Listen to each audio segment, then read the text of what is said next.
देखिए, हरियाणा और जम्मू कश्मीर विधानसभा चुनावों के नतीजों से ठीक पहले जो आप एग्जिट पोल के दावे लगातार देख रहे हैं, जिसमें आपको कांग्रेस प्लस को बढ़त मिलती दिख रही है, कांग्रेस गठबंधन को आप अलग अलग एग्जिट पोल के दावों में बढ़त मिलती हुई देख रहे हैं, और भारतीय जनता पार्टी में लोकसभा चुनावों की तरह कुछ मायूसी नजर आ रही है।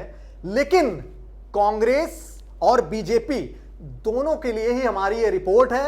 हमारे साथ प्रधान संपादक हमारे सुनील राउत जी मौजूद हैं, जो जम्मू कश्मीर और हरियाणा दोनों ही चुनावों में, दोनों ही विधानसभा चुनावों में जमीन पर उतरकर जिन्होंने जनता की नब्ज टटोली है, उनका एक खास विश्लेषण है। वो ये दावा कर रहे हैं कि अभी इतना ज्यादा कांग्रेस कार्यकर्ताओं को जश्न मनाने में वो जल्दबाजी कर रहे हैं, और बीजेपी को अभी हौसला नहीं खोना चाहिए।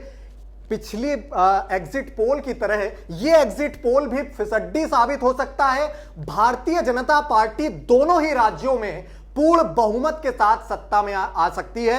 हमारे साथ हमारे प्रधान संपादक सुनील राउत जी मौजूद हैं, जो आपको सिलसिलेवार क्रमबद्ध ये बताएंगे कि किस तरह ये एग्जिट पोल के पूरे दावे हैं फिसड्डी साबित हो सकते हैं। अगर बीजेपी इन एग्जिट पोल के नतीजों के इर्द गिर्द भी घूमती है, तो भी भारतीय जनता पार्टी इस क्षमता में है इस वक्त कि वो सरकार में आ सकती है। तो सुनील सर बताइए, सर ये समीकरण समझाइए कि किस तरह ये एग्जिट पोल के दावे तो हर चैनल में सब लोग देख रहे हैं, जश्न का माहौल देख रहे हैं, लेकिन क्या एग्जिट पोल अभी ये फिसड्डी साबित हो सकता है? भारतीय जनता पार्टी की निराशा खुशी में बदल सकती है सर? नहीं, देखिए ये बहुत, देखिए एग्जिट पोल का इतिहास अगर हम देखें प्रियांक, ये मैं भारतीय राजनीति के नेताओं की बात बोल रहा हूं। अगर कांग्रेस के लिए आज पूछेंगे तो उनको एग्जिट पोल पर 100% भरोसा है। बीजेपी के नेताओं से पूछेंगे तो कहेंगे कि इतिहास देखिए जरा, एग्जिट पोल कभी सच नहीं होते। लेकिन यही नतीजे एग्जिट पोल बीजेपी के पक्ष में आते तो कांग्रेस के नेता कहते हैं कि एग्जिट पोल जो है वो तो 2 दिन का इंतजार करिए, नतीजे जब आएंगे तब बताएंगे। तो पहले तो एग्जिट पोल पर दर्शक नजर डाल लें। अगर हम जम्मू कश्मीर की बात करें, ये अलग अलग चैनल के एग्जिट पोल्स हैं, तो दैनिक भास्कर का अपना एग्जिट पोल है। अगर हम देखें, फिलहाल हम पहले जम्मू कश्मीर की बात करते हैं, तो ये जम्मू कश्मीर में आप देखिए, ये आज तक सी वोटर, और इसकी अगर हम बात करें आज तक सी वोटर की, तो आप देखेंगे तो 46 की मेजोरिटी चाहिए, 90 सीटें वहां पर है, 95 हो जाती है 5 सीटें जो मिला के, तो 37 से 32 सीटें जो है वो भारतीय जनता पार्टी को मिलती दिख रही है। 40 से 48 जो है कांग्रेस, और जो जेके पीडीपी है उसका जो गणित है वो 6 से 12 ये महबूबा मुफ्ती की पार्टी है, और अन्य के खाते में 6 से 11 सीटें जाती दिख रही है। तो कुल मिलाकर इस आंकड़े को अगर आप देखेंगे तो बहुमत अनएक्सपेक्टेड आंकड़ा बिल्कुल है। इंडी गठबंधन जो है, राहुल गांधी और जो उमर अब्दुल्ला साहब है, उनके दल को यहां पर मिलता हुआ दिख रहा है। तो अब अगले एग्जिट पोल की अगर बात करें तो मैट्रिज एक कंपनी है, और उस मैट्रिज कंपनी की अगर हम बात करें तो मैट्रिज ने जो डेटा दिया है उसके मुताबिक भारतीय जनता पार्टी 28 से 30 सीटें जीत रही है, कांग्रेस 28 से 30 सीटें जीत रही है, जेके पीडीपी को 5 से 7 और अदर को 8 से 10। अब देखिए, एक एग्जिट पोल पे हमने नजर डाला, उसका आंकड़ा पूर्ण बहुमत इंडी गठबंधन को। यहां देखिए, दोनों दलों को किसी को भी बहुमत नहीं दे रहा है, कंफ्यूजिंग है। एक कह रहा है कि बंपर मेजोरिटी से एक दल आ रहा है, दूसरा कह रहा है, ये हो गई इसकी बात। अब हम एक और एग्जिट पोल पर नजर डालते हैं, जो दूसरे पीपल्स पल्स, ये एक एग्जिट पोल की एजेंसी है, इसके एग्जिट पोल पे अगर आप नजर डालेंगे तो ये क्या कह रही है, बीजेपी 23 से 27, 46 से 50 कांग्रेस, महबूबा मुफ्ती की पार्टी को 7 से 11 और 4 से 6 अन्य। ये एक एग्जिट पोल की एजेंसी का पोल है। तो ये अलग अलग जो पोल है वो आपको देखने को मिल रहे हैं। मैट्रिक्स का हमने देख लिया, हमने पीपल पोल का देख लिया, और हमने आज तक सी वोटर का देख लिया, दैनिक भास्कर का देख लिया। ये सारे पोल के अलावा भी हमारे पास कुछ पोल्स हैं, उसकी भी हम बात कर लेते हैं। ये अगर हम आ जाएं, ये देखिए, इंडिया टुडे सी वोटर क्या कह रहा है, नेशनल कॉन्फ्रेंस 40 से 48 सीटें। ये सारे एक बार आंकड़े दर्शकों को बता दे, तो फिर हम इस पे चर्चा करते हैं गहनता के साथ। तो ये जो 40 से 48 सीटें कांग्रेस पार्टी को ये दे रहा है, और 40 से 48 सीटें ये एनसी और कांग्रेस को दे रहा है, इंडिया टुडे सी वोटर का ये जो सर्वे है। उसके बाद में 27 से 32 सीटें भारतीय जनता पार्टी के पक्ष में डाल रहे हैं, पीडीपी 6 से 12, अदर 6 से 11। ठीक है, इस आंकड़े पर जरूर गौर फरमाइएगा, ये बहुत इंपॉर्टेंट होने वाला है। हाफ वे मार्क एक है, ये भास्कर रिपोर्ट्स पोल है, ये इंडिया टुडे के हाफ वे मार्क जो है ये 35 से 40। अब देखिए दोनों में अंतर देखिए कितना आप है, ये 40 से 48, 35 से 40, ये 2732 कह रहा है, ये 20 से 25 कह रहा है। कंफ्यूजिंग आंकड़े हैं, 6 से 12, 4 से 7, इस आंकड़े को मिला लीजिए। और अदर यहां देखिए 12 से 18, ये 6 से 11 दे रहे हैं। अब तीसरा भी है रिपब्लिक गुलिस्तान न्यूज, इस पर गौर फरमाने की जरूरत है, क्योंकि गुलिस्तान नेटवर्क जो है जम्मू कश्मीर का बहुत पुराना नेटवर्क है और बहुत फैला हुआ नेटवर्क है, जमीनी नब्ज को समझते हैं। ये तो सब दिल्ली से बैठकर एसी में वहां कुछ वक्त के लिए गए हैं, ये लोकल वहां का नेटवर्क है। ये कह रहा है कि 28 से 30 भारतीय जनता पार्टी, 28 से 30 सेम एनसी, 5 से 7 पीडीपी, कांग्रेस 306। इन्होंने अलग अलग किया है, इनमें देखिए कांग्रेस को जिस सीटें मिल रही 3 से 6, अगर इसमें मिला भी देते हैं तो 28 3 31 या 36 ज्यादा से ज्यादा, और अन्य को दिया इन्होंने 18 से 16। अब मैं ये कह रहा हूं कि भारतीय जनता पार्टी जम्मू कश्मीर में सरकार बनाने जा रही है। कैसे? देखिए पहली बार 370 हटने के बाद अगर आप देखेंगे तो जम्मू कश्मीर, हम गए ग्राउंड पे, जम्मू रीजन की अगर हम बात करेंगे, जम्मू रीजन की अगर हम बात करेंगे तो वहां पर भारतीय जनता पार्टी को पहले से उम्मीद थी। भारतीय जनता पार्टी के मिशन कश्मीर पर आपको नजर डालने की जरूरत है कि भारतीय जनता पार्टी ने कैसे मिशन कश्मीर खेला है, कैसे मिशन कश्मीर चला है। इसके अलावा भी कुछ डेटा है, उस पर भी हम बात कर ले, फिर हम आगे। और भी कुछ पोल है हमारे पास, ये भास्कर रिपोर्टर रिपब्लिक, ये हरियाणा का है, हमने जम्मू कश्मीर समझ रहे हैं, अभी जम्मू कश्मीर पर हम नजर रखते हैं। तो अगर हम बात करें भारतीय जनता पार्टी के प्लान कश्मीर की, तो दर्शकों को शायद पता है, नहीं पता है कि भारतीय जनता पार्टी को ये जो सीटें मिलती हुई आपको दिख रही है, ये पूरे 90 सीटों पर भारतीय जनता पार्टी ने चुनाव नहीं लड़ा है जी। जो भारतीय जनता पार्टी ने वहां चुनाव लड़ा है, 43 सीटें जम्मू कश्मीर रीजन में आती है। J&K रीजन की अगर मैं बात करूं, अगर हम दर्शकों को समझाने के लिए, बेसिकली 2 रीजन है वहां पर, एक जम्मू रीजन जिसको कहते हैं हम कश्मीर, हाँ नहीं, एक जम्मू रीजन हम कह सकते हैं इसको, ये हमने जम्मू रीजन जिसको हम कह सकते हैं, और एक है वहां पर घाटी जिसको कहते हैं कश्मीर, जिसको कश्मीर रीजन, जो जम्मू रीजन। 2 रीजन में अगर हम बांटते हैं इसको, तो 43 सीटें जो है जम्मू रीजन में पड़ती हैं, और कश्मीर का जो रीजन है यहाँ 47 सीटें पड़ती हैं। तो इस तरह से ये टोटल मिला के ये 90 सीटें होती है, ये कुल 90 सीटें होती। तो 90 सीटों पर इन सारे दलों ने चुनाव लड़ा है, मतलब गठबंधन ने। भारतीय जनता पार्टी ने वहां किसी के साथ गठबंधन नहीं किया, और भारतीय जनता पार्टी ये तो पूरे सीटों पर चुनाव लड़ी, 43 के 43 सीटों पर अपने उम्मीदवार उतारे प्रियांक बीजेपी ने।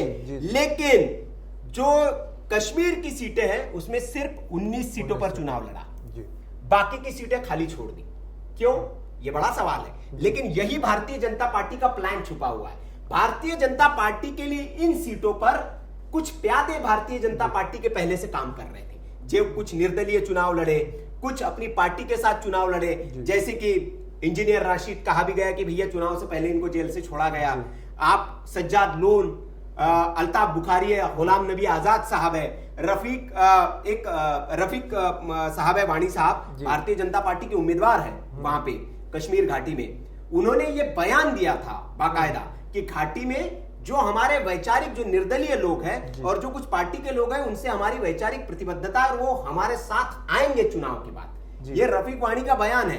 तो ये बयान उन्होंने यूं ही नहीं दिया था, ये भारतीय जनता पार्टी का पहले से प्लान था। तो ये जो सीटें आपको नजर आ रही प्रियांक, 8 से 16 या 6 से 11 या 12 से 18, ये सारी सीटें आप बीजेपी के खाते में काउंट करिए। जी, सभी इनमें से ज्यादा अलग अलग एग्जिट पोल्स का अगर एवरेज रेशियो, औसत रेशियो आप निकालेंगे तो 10 सीटें अन्य खाते में, 10 से 12 एवरेज अगर निकालेंगे। आपको समझाता हूं जिस पर जम्मू कश्मीर में बड़ा विवाद चल रहा है। जो 370 हटने के बाद जो नया जम्मू कश्मीर पुनर्गठन विधेयक जो भारतीय जनता पार्टी ने पेश किया है, उसमें एक क्लॉज था, 5 विधायकों को राज्यपाल के पास अधिकार है कि वो मनोनीत कर सकते हैं। ये जो 5 विधायक है, इनको मनोनीत किया जा सकता है, नॉमिनेट। ये कश्मीरी पंडित है, इसमें पीओजीके से आए कुछ विस्थापित लोग हैं, उनको 5 को मनोनीत किया जा सकता है। अभी नतीजे आए नहीं है, चुनाव खत्म हुआ और राज्यपाल ने 5 को मनोनीत भी कर दिया।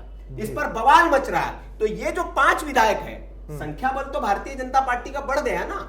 5 विधायक तो पहले से मौजूद है भारतीय जनता पार्टी के, मनोनीत मतलब वो बीजेपी के समर्थक होंगे तभी तो उनको मनोनीत किया गया है। तो इसमें 5 आप जोड़ दीजिए, ये माफ करिएगा, इसमें आप 5 जोड़ दीजिए। ये जो आंकड़े दिख रहे हैं इन आंकड़ों में आप 5 जोड़ दीजिए, यानी 5 सीटों की अभी भी जितने भी इनका रेशियो होगा उसमें 5 की बढ़त हो सकती है। आप 30 अगर सीटें आती है बीजेपी को, प्लान यही है 27 तो से 28 भी 35 सीटें आती है तो 28 5 33 कितनी चाहिए? 48 जो सीटें हैं वो चाहिए होगी आपको बहुमत के लिए। अगर टोटल हम जोड़ते हैं 90 प्लस 5 95 कर देते हैं तो ऐसी स्थिति में आपको 48 बहुमत के लिए सीटें चाहिए होगी। आपके पास हो गए 30 5 35 और 10 से 12 सीटें 13 सीटें अगर इनमें से मिल जाती है तो यह आपका बहुमत बना लेगी। राज्यपाल भारतीय जनता पार्टी के पास है, बुलाएंगे भारतीय जनता पार्टी को पहला मौका दिया जाएगा।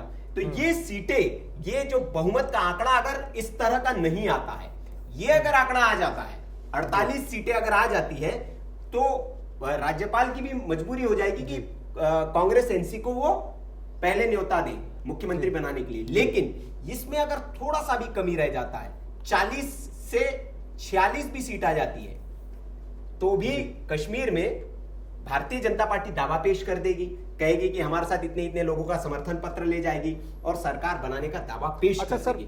जी, अगर मैं पिछले चुनावों को देखता हूं, पिछले विधानसभा 2019 के चुनावों में एग्जिट पोल की ओर से नेशनल कॉन्फ्रेंस को औसतन अलग अलग एग्जिट पोल में 45 के आसपास सीटें दी गई थी। लेकिन नतीजे कुछ और आए। एग्जिट पोल के दावे बदल भी सकते हैं रिजल्ट चुनाव नतीजों के बाद।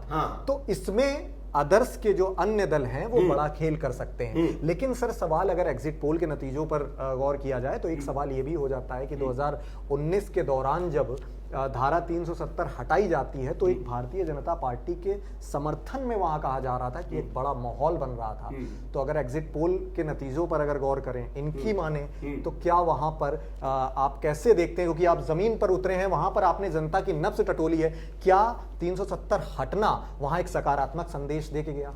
नहीं, देखिए अगर राजनीति के तहत हम इसमें बात करें, हम जम्मू रीजन में, हम कश्मीर रीजन में तो नहीं गए, लेकिन जम्मू रीजन में जो हमने देखा भारतीय जनता पार्टी के पक्ष में हवा है, क्योंकि जम्मू जो रीजन है वो हिंदू बहुल इलाके, अगर हम वहां सीटों की भी बात करें तो जो 27 सीटें हिंदू बहुल पड़ती है और 16 सीटें जो है मुस्लिम बहुल क्षेत्र में आती है। लेकिन मुस्लिम बहुल इलाके में भी हम लोग गए थे। जम्मू का एक बड़ा मुस्लिम बहुल इलाका है, उसको वहां के लोग मिनी पाकिस्तान भी कहते हैं। जब हमने लोगों से बात किया कि इसको मिनी पाकिस्तान कहा जाता है, लेकिन उस इलाके में भी जब हम गए तो वहां पर भी जो मुस्लिम गुज्जर बकरवाल समुदाय जो है जिनको आरक्षण दिया गया, तो उनमें भारतीय जनता पार्टी के प्रति सहानुभूति दिखी कि उनको आरक्षण दिया गया है, हमारे नेताओं को, गुज्जर बकरवाल समाज को प्रमोट किया जा रहा है जो ट्राइबल्स में आते हैं।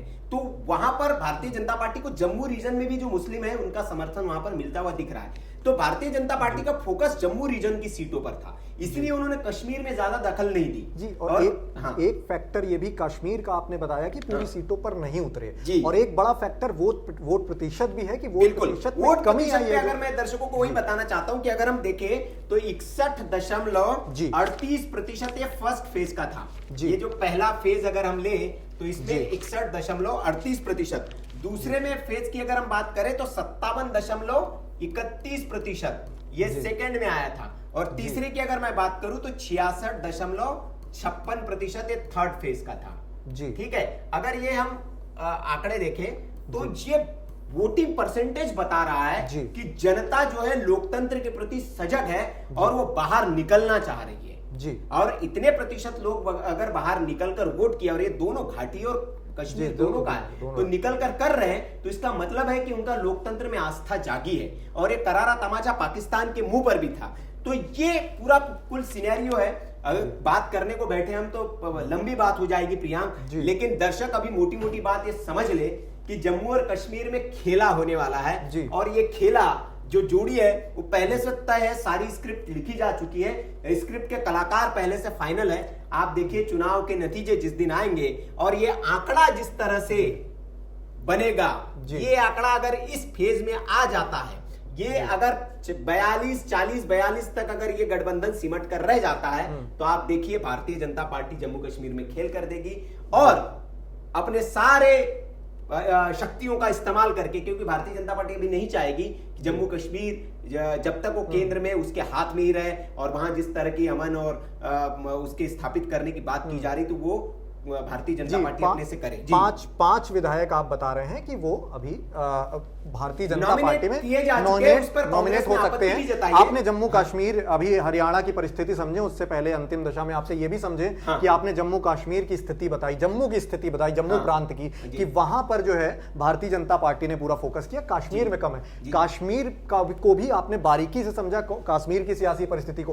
कश्मीर में कितनी सीटें आपके पोल के हिसाब से, कितनी सीटों की बढ़त बीजेपी को मिल सकती है, इस पर भी थोड़ा प्रकाश डालें। कश्मीर में भारतीय जनता पार्टी के लिए थोड़ा टफ होगा ये, जो आप जो आंकड़ा एग्जिट पोल में जो भारतीय जनता पार्टी को, क्योंकि धारा 370 का लागू होना एक बड़ा सकारात्मक संदेश कश्मीर में भी देखे गया। बिल्कुल, लेकिन वहां की परिस्थितियां अलग है प्रियांक। अगर आप जमीन पर जाएंगे तो जैसे मैंने कहा, कश्मीर में घाटी में इसीलिए भारतीय जनता पार्टी ने बहुत ज्यादा उम्मीदवार अपने नहीं उतारे, क्योंकि वहां का जो लोकल व्यक्ति है, जो लोकल पार्टीज है, सज्जाद लोन हो गए या राशिद इंजीनियर हो गए, और उनके साथ स्थानीय लोगों की, स्थानीय उम्मीदवार जिसको कहते हैं ना, तो स्थानीय लोगों के साथ उनके प्रति सहानुभूति है। उनको वो चाहते हैं कि हमारा नेता यहाँ का हमारा विधायक हो। तो भारतीय जनता पार्टी ने उसी स्ट्रेटेजी पर काम किया है और बैक द डोर उनको वहां पर, वो है भारतीय जनता पार्टी की उम्मीदवार, सिर्फ सिंबल उनका नहीं है, ये समझ सकते। जी चलिए, तो चुनाव नतीजे बताएंगे, आपका आंकड़ा, आपका विश्लेषण है, और ये एग्जिट पोल के जो नतीजे हैं फिसड्डी साबित हो सकते हैं। कांग्रेस का जो जश्न है